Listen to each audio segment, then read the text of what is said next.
Hello students, welcome to the official YouTube channel of SSCM college Mandalgarh. हमारा आज का topic है लॉ ऑफ सब्स्टिट्यूशन, प्रतिस्थापन का नियम, या दूसरे शब्दों में हम इसे law of equi marginal utility कहते हैं, समसीमांत उपयोगिता नियम।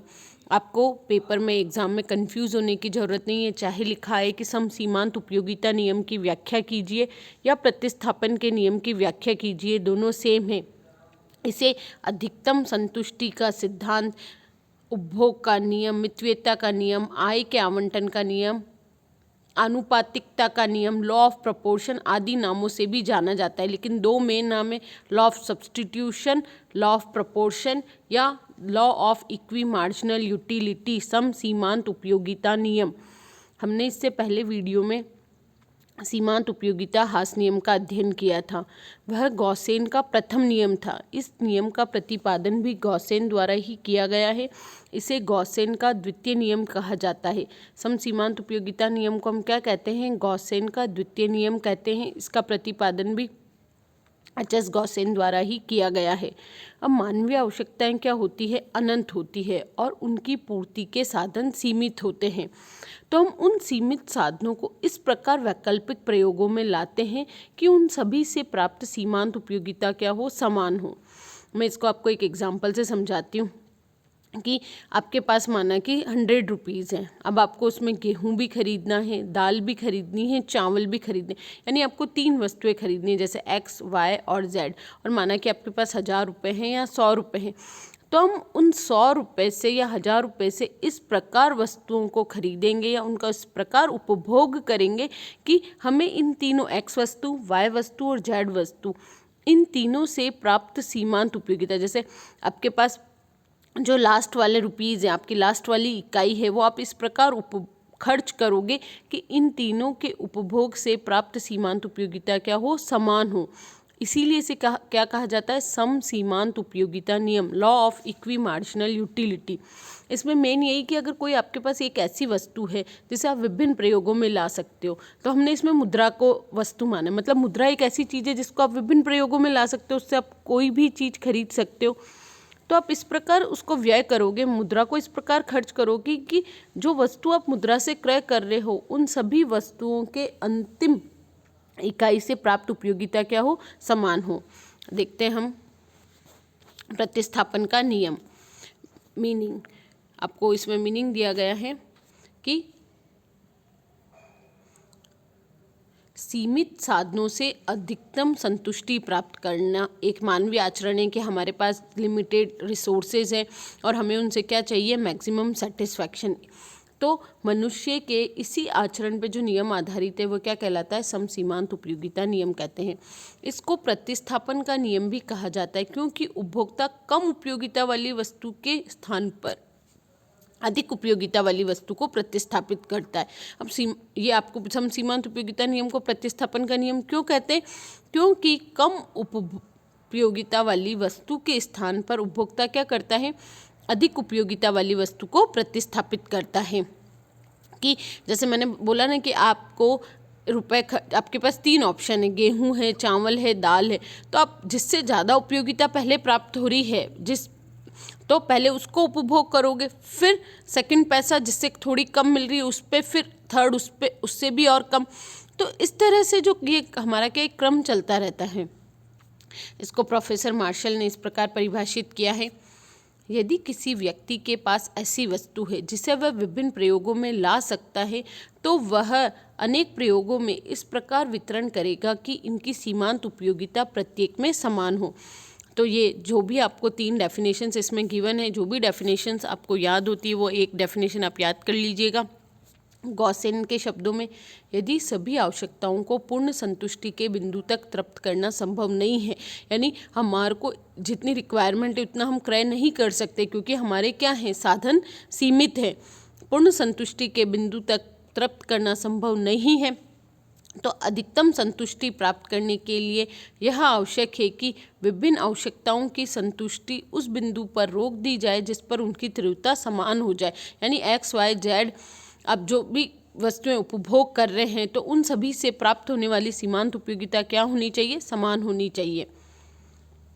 इस प्रकार अधिकतम संतुष्टि प्राप्त करने के लिए धन व्यय करने की यह प्रवृत्ति क्या कहलाती है? समसीमांत उपयोगिता नियम कहलाती है, जिसके अंतर्गत उपभोग की विभिन्न इकाइयों से प्राप्त सीमांत उपयोगिता को लगभग समान रखा जाता है। यानी अंतिम इकाई से प्राप्त सीमांत उपयोगिता सभी वस्तुओं की क्या होनी चाहिए? समान होनी चाहिए। इसीलिए हम इसे क्या कहते हैं? समसीमांत उपयोगिता नियम, law of equi marginal utility. और इसको प्रतिस्थापन का नियम क्यों कहा जाता है? क्योंकि हम कम उपयोगिता वाली वस्तु को अधिक उपयोगिता वाली वस्तु से प्रतिस्थापित करते हैं। अब है प्रतिस्थापन के नियम की मान्यताएं।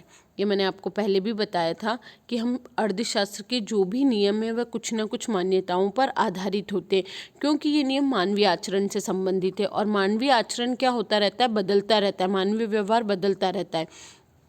तो हम कुछ बातों को स्थिर मानते हैं, तभी ये नियम लागू होता है। ये मान्यताएं लगभग सभी नियमों में समान है, कुछ मान्यताएं बदल जाती है। तो आपको इन मान्यताओं को शॉर्ट में आप एक सिंगल लाइन में भी ये मान्यताएं लिख सकते हैं। फॉर एग्जांपल, जैसे उपभोक्ता की आदत, फैशन और रुचि में कोई परिवर्तन नहीं होना चाहिए। स्थानापन्न वस्तुओं के मूल्यों में कोई परिवर्तन नहीं होना चाहिए। जो हम वस्तु क्रय कर रहे हैं उसके मूल्यों में कोई परिवर्तन नहीं होना चाहिए। उपभोक्ता की आय में परिवर्तन नहीं होना चाहिए। या आप इस तरह लिख सकते हैं कि उपभोक्ता की आय स्थिर रहनी चाहिए। जनसंख्या में कोई परिवर्तन नहीं होना चाहिए। तो ये कुछ इसके अजम्पशंस है। फर्स्ट हम ये मान के चलते हैं कि उपभोक्ता क्या है? विवेकशील है। प्रत्येक उपभोक्ता क्या है? विवेकशील है, रैशनल कंज्यूमर है। वो अपने मुद्रा को इस प्रकार व्यय करता है कि उसे सभी से प्राप्त अंतिम उपयोगिता क्या हो? समान हो। लेकिन यदि व्यवहारिक जीवन में सभी उपभोक्ता रैशनली बिहेव नहीं करते हैं, तो इसलिए हम ये मान्यता मान के चलते हैं कि उपभोक्ता क्या है? विवेकशील है। मुद्रा की स्थिर सीमांत उपयोगिता, जो मुद्रा की सीमांत उपयोगिता है वो क्या है? स्थिर है। नेक्स्ट है उपयोगिता की माप संभव है, कि उपयोगिता को मापा जा सकता है। वस्तुएं स्वतंत्र होनी चाहिए, यानी हम उनका स्वतंत्र इंडिपेंडेंट यूज़ कर सकें। विभाज्य और छोटी वस्तुएं होनी चाहिए जिनको बांटा जा सके। उपभोक्ता की आय सीमित होती है, इसलिए वह अपनी असीमित आवश्यकताओं को पूरा करने में सक्षम नहीं होता है और उससे चयन की समस्या उत्पन्न होती है। ये भी हम मान्यता मान के चलते हैं। मूल्यों में परिवर्तन नहीं होना चाहिए। उपभोक्ता की आय, आदत, फैशन और रुचि में कोई परिवर्तन नहीं होना चाहिए या स्थिर रहनी चाहिए। आप इसको, इन मान्यताओं को अपनी ऑन लैंग्वेज में लिख सकते हैं। हमें कोई भी चीज़ रटनी या याद करनी नहीं है, हम समझ के उस चीज़ को अपनी भाषा में लिख सकते हैं। अब है explanation of law of equi marginal utility, समसीमांत उपयोगिता नियम की व्याख्या। हम जो भी नियम पढ़ेंगे उसमें यही पैटर्न चलेगा। पहले नियम का अर्थ और परिभाषा, नियम की मान्यताएं, और फिर क्या आएगी? नियम की व्याख्या। नियम की व्याख्या में सबसे पहले टेबल की व्याख्या करेंगे। आप एक टेबल तालिका बनाएंगे और फिर हम क्या बनाएंगे? रेखा चित्र, जो आप डायग्राम बनाएंगे, और फिर दोनों को एक्सप्लेन करेंगे। तो समसीमांत उपयोगिता नियम की व्याख्या में आपको एक उपभोक्ता है, उसके पास 6 रुपये हैं। हमने एक एग्जाम्पल लिया, माना कि एक कंज्यूमर है, उसके पास 6 रुपीज़ है, उसे गेहूं और कपड़ा क्रय करने पर व्यय करना है। ये एक एग्जाम्पल है, हमने माना है, तो आप इसमें 100 रुपीज़ लीजिए, आपकी इच्छा पे है वो। और गेहूं, कपड़ा, आप कोई भी वस्तु लिख सकते हैं, एप्पल, अनार लिख सकते हैं। तो इसमें हम वही, मैं आपको एक सिंपल चीज़ समझाना चाह रही हूँ कि हमें कोई भी चीज़ रटनी नहीं है, हम समझ के उसे अपनी भाषा में अपने अनुसार लिख सकते हैं। इसमें यह आवश्यक नहीं है कि ये टेबल, इन्होंने टेबल में 50, 45 ये लिखा हुआ है तो हमें भी एज इट इज़ लिखना है।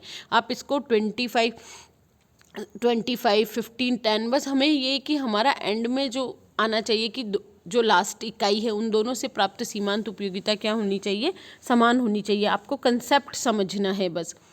तो एग्जाम्पल देखते हैं। माना कि एक उपभोक्ता है जिसके पास 6 रुपये, उन्हें वह गेहूं और कपड़े पर व्यय करता है। आप 6 की जगह 10 रुपये ले सकते हैं। बस यही है कि आपको मैनेज करना है टेबल को। कपड़ा क्रय करने पर व्यय करता है, इसे निम्न तालिका से स्पष्ट किया गया है। वस्तु की इकाइयाँ अब 6 रुपये हैं और दोनों वस्तुओं का मूल्य इसमें क्या माना गया है? समान माना गया है। और दोनों वस्तु 1-1 रुपये की है, तो पहला रुपये आप किस पे खर्च करोगे? अभी आपको टेबल दे रखी है, इन्होंने 50, 45, 35 गेहूं की सीमांत उपयोगिता, और यहाँ गिवन है आपको कपड़े की सीमांत उपयोगिता। और इसमें 50, 45, 35, और ये स्टार्ट हो रही है आपकी 40, 25। इस तरह से आपको टेबल दी गई है।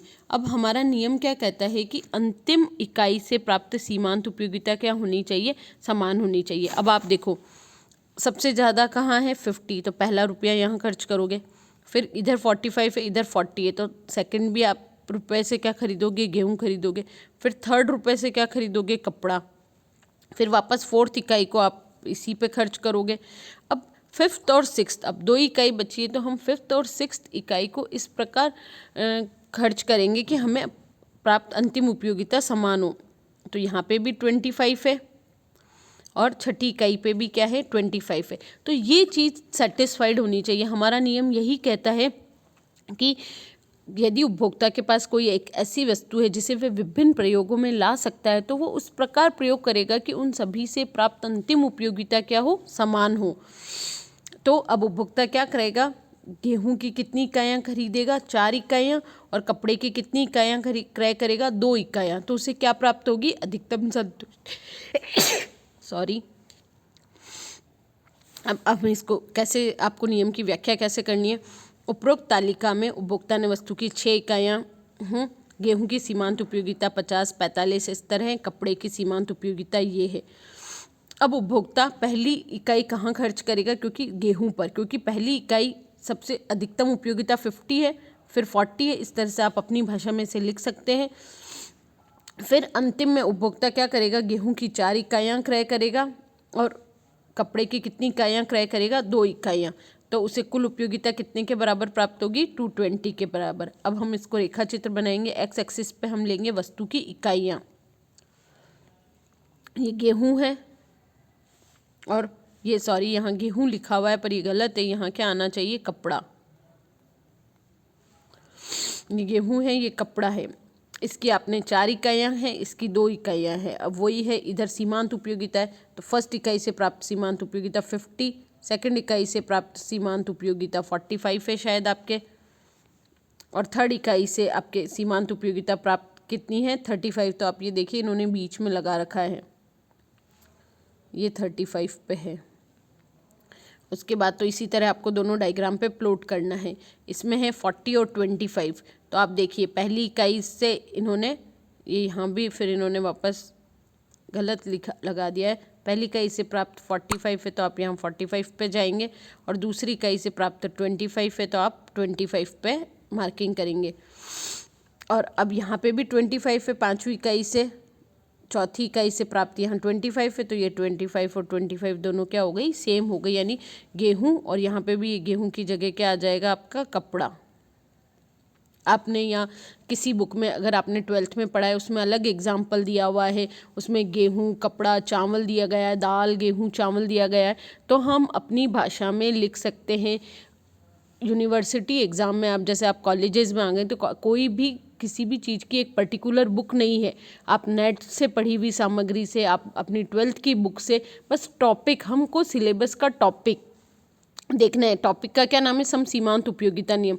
अब आप इस समसीमांत उपयोगिता नियम को 12th की बुक से पढ़िए, चाहे फर्स्ट ईयर की किसी भी बुक से पढ़िए, टेक्स्ट बुक से पढ़िए, नेट से पढ़िए, आप अपने अकॉर्डिंग टेबल, डायग्राम, एग्जाम्पल दे सकते हैं। ये कोई पर्टिकुलर बुक नहीं है कि इसमें जो लिखा है आपको वो ही लिखना है, आप अपने अकॉर्डिंग लिख सकते हैं। बस ये है कि सही होना चाहिए, नियम जो कह रहा है वो सेटिस्फाइड होना चाहिए। तो ये हो गई समसीमांत उपयोगिता नियम की व्याख्या, law of equi marginal utility. But आपने देखा होगा अब इस नियम में कुछ कमियां रह गई है। इस नियम में जैसे कि गेहूं और कपड़ा दोनों के मूल्य को क्या माना गया है, समान माना गया है। लेकिन अगर हम व्यवहारिक जीवन में जब वस्तुओं और सेवाओं को क्रय करते हैं तो सभी का मूल्य, आज आप गेहूं, दाल, चावल, या जैसे इसमें जो एग्जाम्पल दिया गया है गेहूं, कपड़ा, अगर हम वास्तविक जीवन में जब इनको उपभोग करते हैं तो सभी का मूल्य क्या होता है, अलग अलग होता है।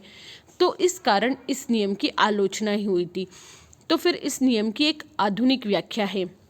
तो नेक्स्ट वीडियो में हम प्रतिस्थापन के नियम की क्या आधुनिक व्याख्या है, उसके अंदर हमने इसमें क्या माना है, मूल्य सभी का इकाइयों का समान माना था, लेकिन व्यवहारिक जीवन में मूल्य समान नहीं होता है, इसलिए इस नियम की पुनः आधुनिक व्याख्या की गई है। तो इस आधुनिक व्याख्या को हम नेक्स्ट वीडियो में अध्ययन करेंगे। इस वीडियो से रिलेटेड यदि आपकी कोई भी क्वेरी है तो आप मुझे यूट्यूब कमेंट बॉक्स में या व्हाट्सएप ग्रुप पर पूछ सकते हैं। Stay home, stay safe.